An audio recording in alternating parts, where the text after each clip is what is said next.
Halo semua, salam sejahtera Malaysia, tuan-tuan dan puan yang amat dihormati. Saudara-saudara, sering kali kita mendengar ada ahli parlimen yang akan menyokong Anwar Ibrahim, ahli parlimen daripada Pembangkang. Sebelum ini pun kita sudah dengar ahli parlimen daripada Bersatu dan PN sendiri yang mengisytiharkan sokongan terhadap Anwar Ibrahim. Dan perkara ini bermula daripada peruntukan kepada ahli-ahli parlimen di Malaysia. Dan pada akhirnya ada yang memberikan saya satu pertanyaan.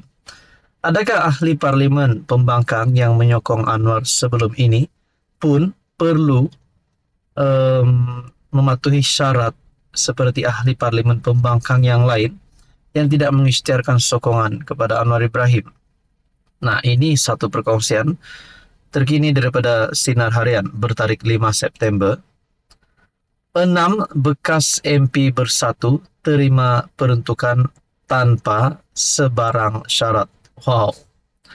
Adakah dengan ini membuka kepada satu jalan untuk ahli-ahli parlimen Pembangkang yang lain, terutamanya daripada Bersatu, untuk menyatakan ataupun mengisytiharkan sokongan terhadap Anwar Ibrahim kerana mereka memerlukan peruntukan itu?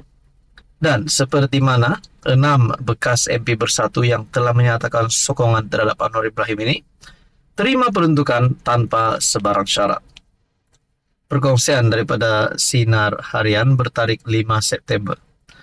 Jadi saudara-saudara, kalau kita fikir secara logik, adakah relevan untuk 6 bekas MP Bersatu ini menerima peruntukan secara tanpa syarat, bukan seperti ahli parlimen Pembangkang yang lain?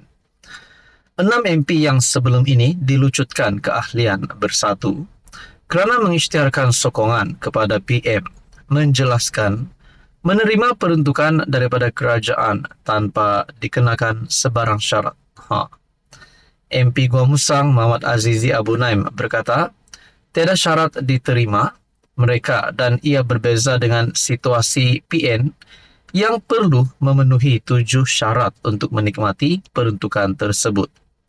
Kami cuma jumpa Perdana Menteri untuk minta izin sokong Kerajaan Persekutuan supaya peruntukan disalurkan kepada kami sama seperti yang diterima ahli parlimen kerajaan, dan Perdana Menteri setuju. Jadi kami terima jumlah peruntukan iaitu minimum lebih kurang 4 juta setahun untuk urus dan melakukan pembangunan. Ini termasuk pelaksanaan projek mesra rakyat, kerja penyelenggaraan, baik puli dan sebagainya. Kira-kira 1 juta untuk urus dan bakinya untuk projek, katanya. Adakah dengan ini ada ahli parlimen daripada Bersatu ataupun daripada PAS ataupun daripada PN khususnya akan mengisytiharkan sokongan kepada Anwar Ibrahim dalam masa yang terdekat ini? Saudara-saudara, tuan-tuan, apa komen anda? Halo semua, salam sejahtera Malaysia, tuan-tuan dan puan yang amat dihormati.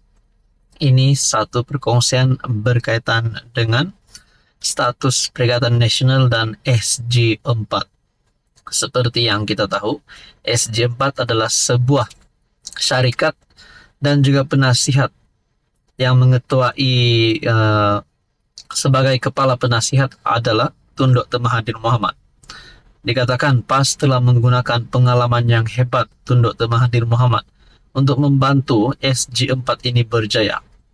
SG4 adalah gabungan ataupun syarikat yang melibatkan 4 buah negeri takbiran PAS.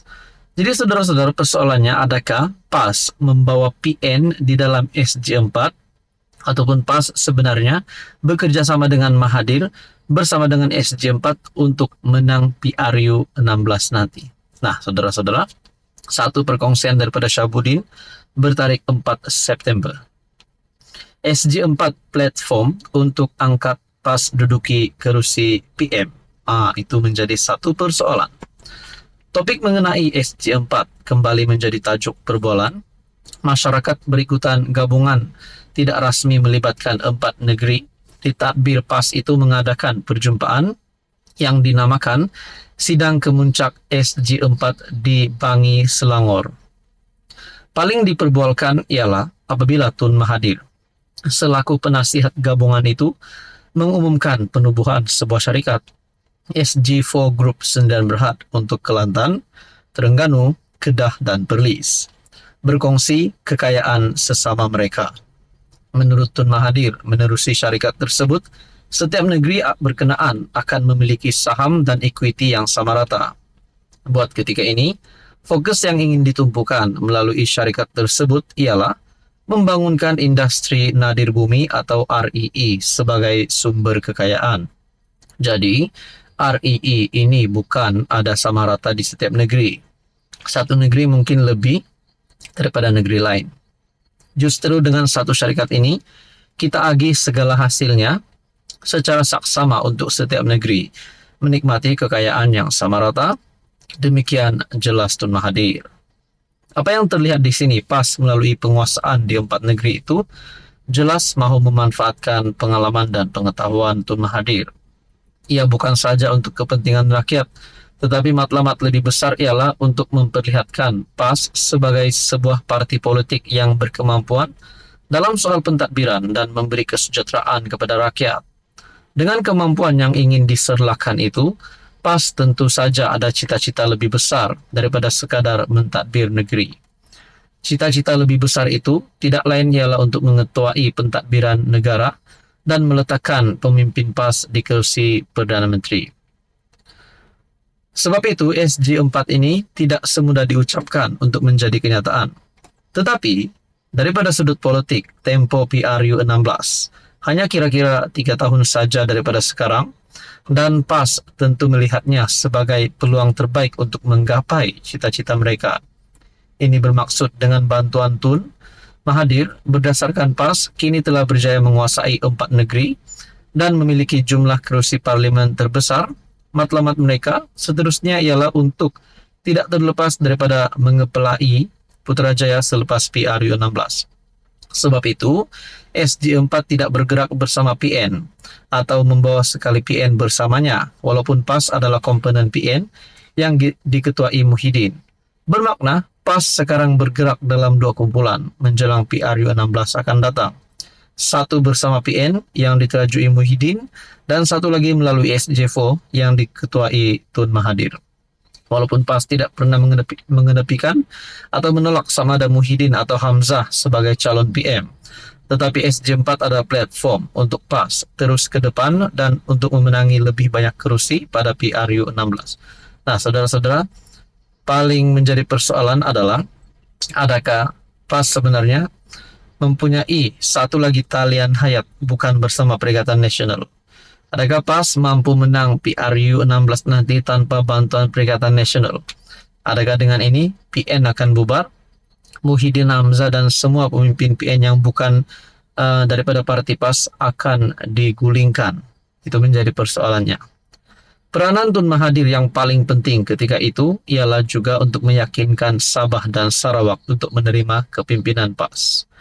Selepas PRU 16 nanti, apabila PAS lebih unggul dan angka kerusi parlimen yang mereka miliki jauh lebih besar, ditakdirkan Tun Mahathir masih diberi kesehatan dan umur panjang oleh Tuhan ketika itu, disitulah PAS akan diposisikan untuk mengetuai sebuah kerajaan campuran yang baru bagi mentadbir negara. Jadi saudara-saudara, dalam politik apapun boleh berlaku. Adakah Hadi Awang akan mencalonkan terus Mahathir sebagai PM sekali lagi, ataupun Hadi Awang sendiri jadi PM sekiranya PAS dan SG4 berjaya? Jadi saudara-saudara, apa komen Anda?